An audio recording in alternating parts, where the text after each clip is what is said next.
네, 그러면 이제 제일 중요한 행정 행위 또는 행정 처분으로 불리고 있는 이것에 대해서 공부를 좀 해보도록 하겠습니다. 네, 행정의 행위 형식, 다양한 행정 작용 중에서 가장 대표적인 것이고요.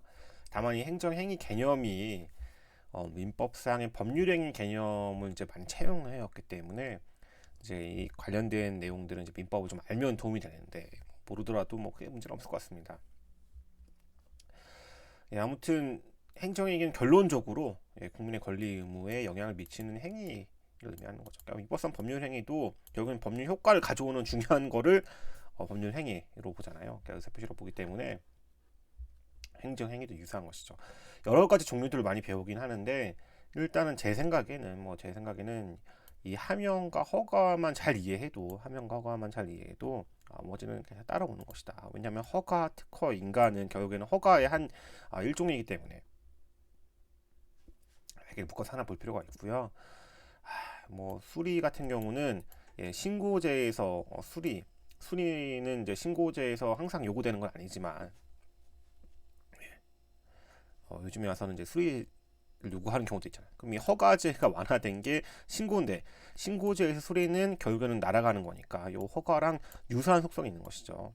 그 위에 확인 정도가 뭐 되게 의미가 있고 따로 볼 필요가 있긴 하지만 조금 어려우니까 확인은 어려우니까 좀 나중에 보더라도 뭐 공중 통지 이런 것들은 뭐 크게 제 생각에는 크게 뭐그 많이 문제되고 있지는 않으니까 사실 요 하명이랑 허가류만 잘 이해해도 행정행위는 잘 대부분 이해하는 것이다 라고 보시면 될 것 같습니다. 하명이랑 허가만 잘 이해해도 된다. 특히 허가제가 완화되면 신고제고 이 변형된 신고제에 따르면 신고제에서 수리를 요구하는 경우는 결국 허가를 하는 거랑 굉장히 유사해진다. 뭐 허가를 해주고 수리를 해주면 아무 문제가 없는데 허가를 안 해주고 수리를 거부하거나 이런 경우는 이제 문제가 될 거 아니겠습니까?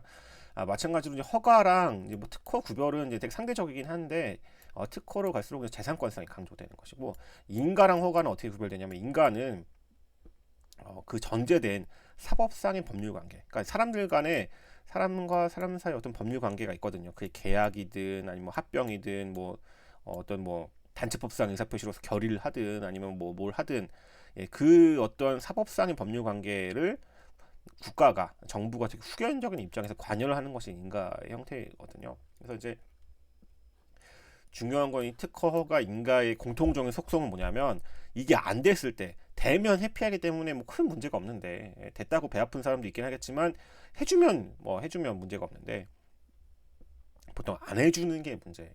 안 해주거나 묵힐 때 그런 때 크게 문제가 된다. 그리고 이제 아까 봤던 이런 하명 허가에 관련돼서는 이 자체의 어떤 법률행위가 이제 이 하명 허가 구별과 별도로 문헌에 따라서 아니면 이제 그 속성에 따라서 재량이냐 기속이냐 법 문헌에 따라서 법문헌에 기록되느냐 아니면 행정에게 일정한 재량이 부여되는 거냐. 행정이 어떤 이 행정행위를 함에 있어서 그게 함명이든 허가든 일정한 걸 함에 있어서 법 문헌에 따라야 되는 거냐 아니면 재량을 부여하는 거냐. 기본적으로는 법 문헌 기준서를 타당하긴 한데 법 문헌 기준서를 봐서 하여야 한다는 기속으로 할 수 있다는 재량을 보면 타당하긴 한데 이게 이제 이런 명령 함여 형태에서는 이 논의가 맞긴 맞는데 허가는 그렇지가 않다는 데 문제가 있고 허가의 실제에서는 뭐 이렇게 뭐 하면 뭐 해야 된다 이런 식으로 되어 있는 것이 아니라 허가류를 정해놓고 있는 법에서는 보통 허가를 받아야 된다라고 하거든요. 어떤 행동을 하려면 허가를 받아야 된다고 하는데 허가를 할 때 이게 기록기속인지 자량인지는 딱히 문헌에 정확히 나와 있지 않기 때문에 어려운 측면이 좀 있다. 기속행위는 뭐 쉽죠. 법 문헌대로 따라야 되기 때문에 행정처에 그걸 따라야 되고 안 따르면 문제가 있겠죠. 하지만 재량은 애초에 이제 큰 하기 때문에 재량은 이제 행정이 알아서 여러 가지 행정 목적에 따라서 할 수 있는 거잖아요. 그렇기 때문에 이거를 재판에 가져가기 되게 쉽지 않지만 가져갈 수 있다고 하더라도 재량권 행사상 일탈 남용 다툴 수 있다고 하긴 하지만 이거 결국 입증 책임 국민이 져야 되는 것이기 때문에 쉽지 않죠. 재량권 일탈 남용을 어떻게 입증하겠습니까? 그러니까 이론상 가능하다는 거지. 실제 뭐 재량권 행사 일탈 남용으로 뭐 시소되는 경우도 있긴 하지만 쉽지는 않긴 하죠. 근데 아무튼 그래도 가는 게 어디예요? 사법심사가 가는 게 어디냐? 부관의 문제가 또 뒤에 설명해야겠지만 재량 행위에는 법률에 근거 없어도 부관을 붙일 수 있다고 하는 게 다 줄 수 있으면 덜 줄 수 있다. 다 줄 수 있으면 덜 줄 수 있다라고 보기 때문에 법률에 근거 있으면 좋긴 하겠지만 법률에 근거 없어도 가능은 하다. 예, 바로 부관이 나오네요. 부관의 가능성. 명문의 규정이 없더라도 재량행위는 가능하다. 사후적으로 이미 줬는데 그 이후에 사후 부관 가능한 것인지, 명문의 규정이 있으면 더 문제 없죠. 사전에 유보시켜. 나중에 내가 부관을 부과시켰다. 사전에 한 건 아무 문제 없겠죠. 상대방이 심지어 동의했다 문제가 없는데, 그런 거 이런 명문의 규정이나 사전에 유보나 상대방 동의가 없는 경우에도 그냥 사정 변경으로 행정 목적 달성할 수 어떤 필요성 강조해가지고 할 수 있는지 여부에 따라서 아예 안 된다고 보는 게 참 타당하긴 할 텐데, 판례는 일단은 사정 변경의 필요성이 있으니까 일단 가능은 하다. 가능은 한데 다만 그 한계가 있겠죠. 그 한계를 좀 평가하는 형태로 약간 이제 얄팍하게 피해가는 형태로 취하고 있습니다. 그러니까 가능성은 사업 부관의 가능성은 인정하지만 한계의 문제로 접근하고 있다.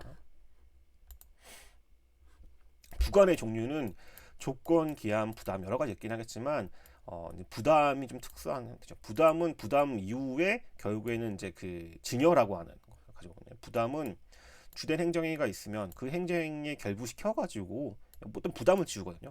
부담을 지우면 부담에 따라서 사법상의 진법률행위, 증여 형태로 이루어지기 때문에 이런 조건 기한과는 약간 다른 속성이 있다. 그래서 조건 기한만 가지고 요 조건 기한만 톡콕 집어가지고 소송이 불가능하지만 부담은 부담만 콕 집어서 소송이 가능하긴 하다. 근데 그렇지만 부담은 행정행위인데 부담에 따른 그 이후에 사후적으로 어떤 그 법률행위가 이제 민법상의 사법상의 법률행위가 따라오는 형태가 되잖아요. 그렇기 때문에 사실은 이제 이 부분에 대한 소송이 많긴 많죠. 그래서 부담에 따른 사법상 법률행위는 별개 법률행위다. 앞에 있는 이 부담이라는 독립된 행정행위, 종된 행정행위와는 별개다. 부담이 무효이건 취소되지 않는 이상 징역만 가지고 하자. 그러니까 부담을 다투라. 부담을 다투라. 조건 기한 관련돼서는 좀 이제 나중에 살펴보시고, 아무튼 이런 행정행위가 하자가 있으면 원래 무효가 되는 거예요. 뭐가 밑장에 빠지면 무효가 되는 것이 원칙인 건데 이 한국 행정법에서는 특이하게 이 하자의 정도를 나눠서 하자의 정도가 심하면 무효, 하자의 정도가 덜하면 취소 사유로 보고 있습니다. 취소 사유로 보게 된다고 하면 취소권 행사, 혹은 행사 방법, 기간, 사유 같은 걸 따져보기 때문에 사실상 취소권이 행사가 안 되면 이제 결국에는 유효가 되는 거잖아요. 그러니까 무효가 되는 범위가 줄어들게 되는 것이죠.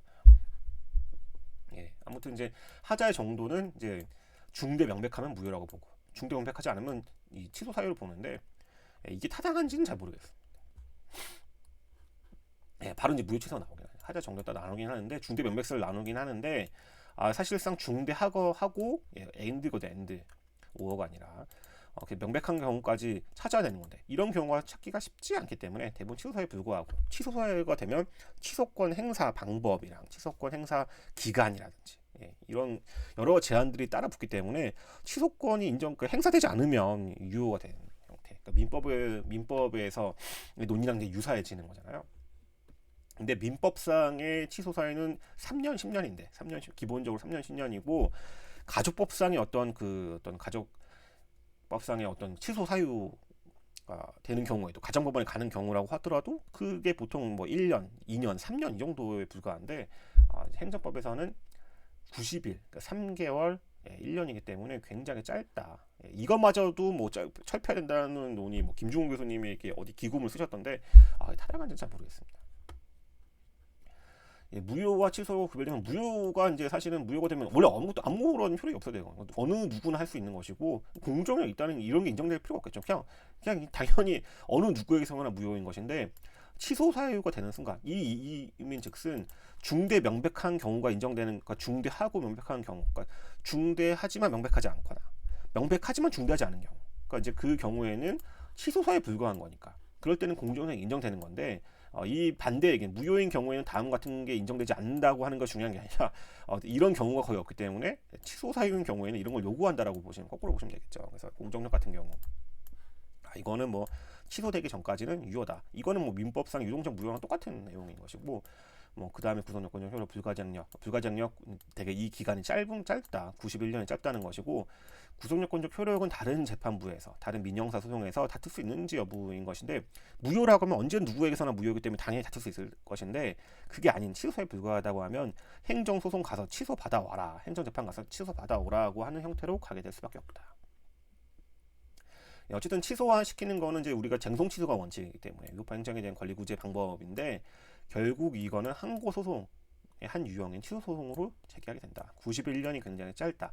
대상 적격은 처분성, 원고 적격은 법률상이. 직접 상대방이면 당연히 이제 오케이인 건데 제3자도 이 있으면 오케이인데 이런 경우 찾기가 많이 쉽지는 않죠.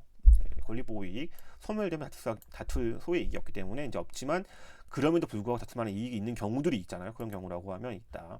본안 판단에서는 결국에는 이제 위법해야 되는 것이 되기 때문에 법률의 근거가 있는지 아니면 이제 그게 너무 과한 거 아닌지. 그러니까 사후부관 얘기라고 한다고 하면 사후부관에서 사후부관의 주된 행정 행위를 다투는 소송을 제기하면서 그 부관의 이제 사후부관을 부과시킨 게 타당한 것인지 사후부관 뭐 이 법률 유보는 일단은 넘어갔다고 했잖아요. 필요한 사정 변경의 원칙에 따라서 중대에게 어쨌든 중대한 공익상의 필요가 있으면 인정된다. 하지만 그게 좀 너무 과한 거 아니냐, 과한 거 아니냐 형태에서 인정이 되면 인용될 것이고, 그러니까 취소될 것이고 인정이 안 되면 기각, 패소 판결을 받게 되는 거.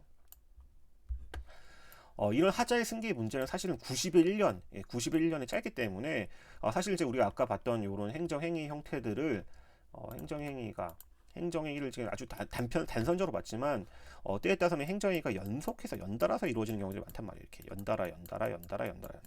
그 연달아 보니까 초반에 이 어떤 문제가 있던 거를 인식을 못한 거죠. 그 나중에 가서 알게 됐는데 이 초장에 먼저 잘못했던 요 문제를 이 뒤에 가서 쓸 수 있는지. 왜냐하면 앞에 있는 기간이 91년이 지났을 것이기 때문에 그 문제를 해결하기 위한 논의가 하자의 승계 문제이거든요. 하자의 승계 문제인데 결국에는 이제 판례의 결론을 이제 어느 정도 이해할 필요가 있죠. 독립해서 별개라면 당연히 승계가 인정되지 않는다. 만약에 이제 이게 결국에는 붙어 있어가지고 크게 하나다. 2번 하나 결합과 동일한 법적 완성 경우에는 인정한다. 그러니까 이제 결국 봐선 큰 거기 때문에 앞에 있는 거를 뒤에 다툴 수가 있는 건데 지금 1번이라고 하면 아예 이거랑 다르다. 이거랑 아주 멀리 뛰어 있기 때문에 안 된다. 승계가 인정되지 않은 게 원칙이지만 예외적으로 인정되는 경우가 있을 수가 있다. 하지만 이제 양자의 경우에 있어서도 무효 사유인 경우에는 언제 어디서나 91년 이따위가 인정되지 않기 때문에 당연히 인정. 이게 하자의 승계는 결국엔 취소 사유인 경우에 앞에 있는 선행하는 그 행정행위의 그 위법의 정도가 취소사유에 불과할 경우에 한참 지난 후에 다툴 수가 있는지, 한참 후에 다른 행정행위에 관련돼서 다툴 수 있는지, 이게 합쳐서 하나라고 한다고 하면 되는 거, 이게 만약에 분리되어 있다라고 본다고 하면 안 된다는 거. 하지만 예외가 인정된다는 거. 아까 봤던 요 쟁송 취소와 다르게 직권 취소는 결국에는 스스로 아이고 내가 잘못했네라고 하는 거거든요. 내가 잘못했네. 그래서 처분청의도 할 수도 있지만 사실 감독청이 하는 경우들을 또 많이 살펴볼 수가 있습니다. 감독청 위에 있는 상급기관이 이제 취소하는 경우들도 있을 수가 있다. 그래서 결국엔 이 직권 취소에서는 법적 근거가 없더라도 가능하고 다만 신뢰보호 원칙이 인정되는데 초장에 봤던 바와 같이 신뢰보호 원칙이 인정되는 경우가 흔하지 않다, 쉽지 않다. 직권 취소도 별개의 처분으로 보거든요. 그러니까 직권 취소도 가능하다. 직권 취소도 가능하다. 왜냐면 직권 취소도 별개의 처분으로 본다. 철회는 사실은 이제 좀 되게 어려운 개념이죠. 취소라는 표현, 법문어에서는 취소라는 표현을 쓰고 있지만, 그걸 우리가 이제 어떤 강학상 의미로 철회로 이해하는 것이거든요. 그 얘기인즉슨 요 직권 취소는 처음부터 원시적 하자인 경우인 건데, 철회는 사후적 사유다. 대표적인 것이 음주운전 발음이 새는데요. 음주운전으로 면허 취소한다. 면허를 줄 당시에는 하자가 없었잖아요. 하자가 없었는데 면허 받고 운전하다가 음주운전 그 위반의 정도가 면허를 취소하는 사유에 이르겠다라고 하면 그때 운전 면허를 취소하는데 그 취소를 우리는 철회라고 본다고요. 왜냐하면 처음 내가 면허를 줄 당시에는 문제가 없었는데 사후적으로 문제가 생긴 거잖아요. 그렇기 때문에 이름은 그러니까 명칭 취소라고 하더라도 의미는 철회라고 본다. 철회 법적 근거가 없더라도 오케이라고 보는 거. 법적 근거가 없더라도 중대한 공익성이 필요가 있다고 하면 예전에 철회할 수 있다라고 보는 것이 판례다. 그러니까 근데 보통은 법률 유보의 원칙에 따라서 근거가 있긴 있죠. 근거가 있긴 있는데 없다고 하더라도 가능하다고 이제 설명을 한다. 그렇다고 하더라도 철회권은 신뢰보호 원칙을 따져봐야겠죠. 하지만 신뢰보호 원칙 결론적으로 인정되기 쉽지 않다. 철회효과는 기본적으로 장려를 가지고 있다. 이 철회도 별개 독립한 행정 처분이기 때문에 당연히 철회 취소도 가능하다. 그러니까 직권 취소의 취소도 가능하다. 철회 취소도 가능하다. 다만 이제 그 그때는 이미 또 한 번 또 한 걸 또 하기 때문에 신뢰보호 원칙 여부를 좀 더 신중하게 살펴볼 필요가 있긴 하겠죠. 예, 그러면 이제 본격적으로 실제 문제, 실제의 내용들을 좀 살펴보도록 하겠습니다. 문제가 좀 많긴 많은데 먼저 부관을 먼저 살펴보도록 하겠. 아이고, 제가 어디 있죠? 지금 예, 부관에 대한 설명은 옳지 않은 것이기 때문에 이 네 가지 질문 중에 세 개는 맞고 하나는 틀린 거다. 수익적 행정처분에 있어서는 법령의 특별한 규정이 있는 경우에만 없어도 수익적 행정처분에 있어서는 법률의 특별한 규정이 있는 경우에 부담 붙일 수 있는 것이 아니라 다 줄 수 있으면 더 줄 수 있기 때문에 이거는 이제 요거 1번이 틀린지만 그 이 두 번째 걸 보시면 기선망 어업의 허가를 하면서 운반선, 등선, 부속선 사용소 제한하는 부관은 목적을 다 어렵게 하여 본질적 흐르게 하는 것을 위협한 것이다. 이건 제가 잘 모르겠어요. 이거는 판례가 있는지 잘 모르겠고 넘어갈 것 같습니다. 네, 세 번째. 부관은 면허 발급 당시에 붙이는 것뿐만 아니라 면허 발급 이후에 붙이는 것도 법률의 명문에 규정했거나 미리 유보되어 있거나 동의해 있는 경우에 특별한 사정이 없나 허용된다. 3번은 우리가 다 사당한 내용. 4번. 기부 체납 부관에 따라서 기부 체납한 경우, 기부 체납이 결국 부담이란 독립한 거잖아요. 기부 체납의 부관이 당연 무효이거나 취소가 되지 않은 이상 토지사는 부관이나 기부장의 중요 부분 차고 있으면 이거 아까 봤던 4번은 저희가 봤던 거잖아요. 그러니까 제가 2번 같은 경우는 저도 제가 이 행정법 그 전문 시험 강사 아니기 때문에 2번은 잘 모르겠는데 2번은 처음 보는 잘 모르겠는데 3번, 4번은 우리가 알고 있는데요. 1번도 우리가 알고 1, 3, 4 중에 답이 1번인 건데 아까 부관을 가볼까요? 부관. 부관에서 여기 보면 부담. 보통 우리가 기부 체납이라고 있고 그에 따라서 징계가 있는 건데 요거를 취소시키지 않은 이상 요 사법상 법률 행위에 대해서 착오 취소 중요 부분 착오가 있다. 야 일단 이거부터 취소시키고 와라라고 하는 게 아까 이제 마지막 지문이가 그랬던 것이고 가능한 거. 부관의 가능성, 법률상 명문의 규정이 없더라도 재량 행위에는 부관을 붙일 수 있다. 여기는 특히 이제 수익적 행정의 경우에는 보통은 기속으로 되는 경우 많이 없긴 하거든요. 그래서 여기서 이제 그 재량이라는 표현되긴 했지만 수익적 행위라고 하더라도 크게 문제가 없습니다. 수익적 행위가 대부분 재량 행위이기 때문에 그래서 법률상 명문의 규정이 없더라도 수익적 행정에는 부관을 붙일 수 있다. 그러니까 여기랑 요 지문이랑 아까 요거 두 번째 거 그리고 이제 그 다음에 봤던 어디 있어요? 요거 세 개가 아마 이제 이번 그 시험 문제에서 출제된 것 같습니다. 여기 답이 옳지 않은 거. 2번 같은 경우는 어디 그 교재 어딘가 있긴 하겠죠. 한번 찾아보시도록 바라고요. 세 번째 거 행정행위 하자에 대한 설명으로 옳은 것은 그러니까 하나는 맞고 이제 나머지 세 개는 틀린 거. 과세처분 취소를 구한 행정소송에서 선행처분이 개별 공시지가의 결정의 위법을 독립한 위법 사유로 주장할 수 있다. 그 얘기인즉슨 공시지가가 있는데 공시지가 결정하고 난 다음에 한참 지난 다음에 그거의 공시지가에 근거해서 과세처분이 있다는 거잖아요. 그러니까 예를 들면 공시지가에 따라서 이루어지는 거라고 한다고 하면 도대체 당장 생각 안 나고 재산세 이런 게 문제되지 않을까요? 아무튼 그 뒤에 있는 어떤 세금을 계산함에 있어서 앞에 있는 계산의 근거로서 개별 공시지가에 결정하지 않았다. 사실 그렇다고 한다고 하면 과세랑 공시지가는 다르잖아요. 공시지가에 대한 거랑 과세는 사실 독립한 행정이 볼 수 있거든요. 그렇다고 하면 하자가 승계가 안 돼야 되는 것이 원칙인 건데 예외가 있다고 하잖아요. 그 예외가 대표적인 것이 이런 거거든요. 이런 거 이거거든요. 그러니까 그게 하자의 승계가 하자의 승계에서 근데 예외의 대표적인 경우들이 이제 어떤 책 교재들이 나와 있잖아요. 그 중에 하나가 그거다. 두 번째, 당시 동의를 충족하지 못하는 하자는 추후에 추가 동의가 사실이었던 하지만 추유된다. 인가처분 당시 동의를 충족하지 못한 하자는 추가 동의서 인가처분 당시 주업 설립인가 당시에 하는 경우 추가 동의서가 제출됐던 사정만 치유된다고 보기는 쉽지 않을 것 같은데요. 제 생각에는. 그리고 세 번째, 적법한 건축물에 대한 철거 명령은 당연 무효라고 할 것이지만 그 후행 행위에 건축물 대지평 무효라고 할 수 없다. 잠시만요. 철거 명령이랑 대집행이 있거든요. 대집행에 대한 사유는 저희가 대집행을 자세히 보진 않았지만 대집행에 대한 절차가 이렇게 있고 그 앞에 철거 명령이 전제되어야지 그 의무를 불이행했기 때문에 뒤에 있는 대집행 절차가 이루어지게 되는 것이잖아요.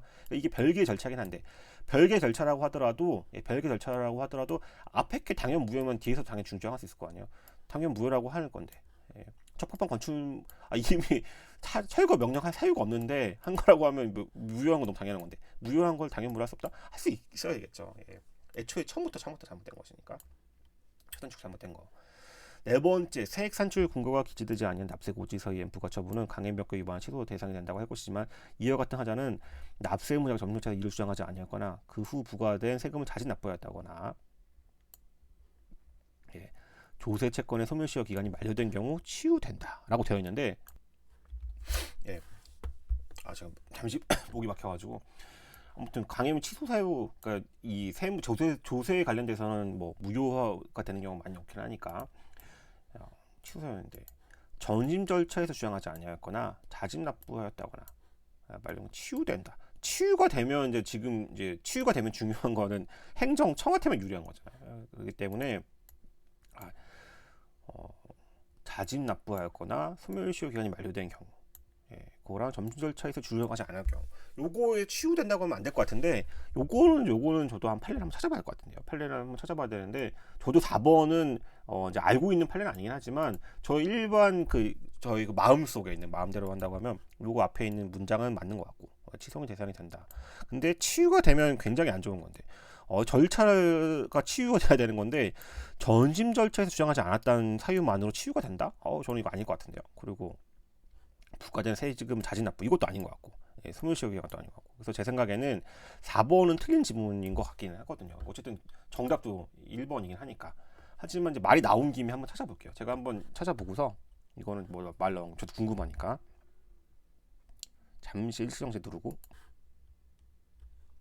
예, 제가 몇 가지 키워드 넣었더니 바로 나오네요. 이게 아마 법인세에 관련된 사건인 것 같은데, 바로 세액 산출과 기재된 납세고지서에 의한 부과 처분은 이거 강행법규 위반에 취소된다 할 것이므로, 근데 이와 같은 하자는 점심 절차에서 이를 주장하지 아니하였거나 그 부과된 세금 자진 납부하였다거나 기한 말렸다거나 치유되는 것은 아니다. 치유 사유는 계속이 된다. 그래서 이제 보면 뭐 밑에 이제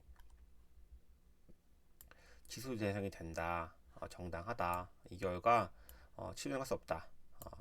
그래서 뭐 이렇게 다툼이 있었던 요 판례가 있는 것 같습니다. 요 대법원 1985년도 판례고 아마 이게 계속 반복되는 것 같은데요.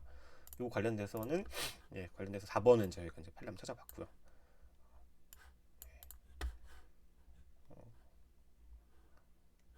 그리고 이제 그다음 문제 넘어가도록 하겠습니다.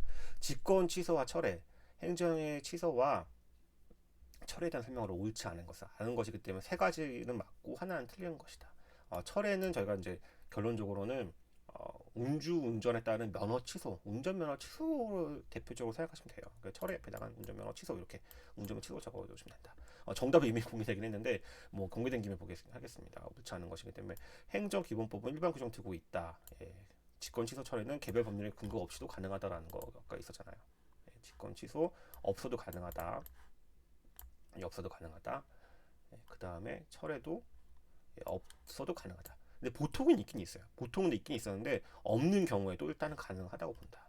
그 다음에 문제가 두 번째 문제. 행정의 철회 사유는 행정위가 성립되기 이전에 발생한 것으로서 행정의 효력을 존속시키. 행정의 철회 사유는 행정이 성립된 이후에 발생한 거. 이후에 발생한 거. 2번이 틀린 거고. 3번.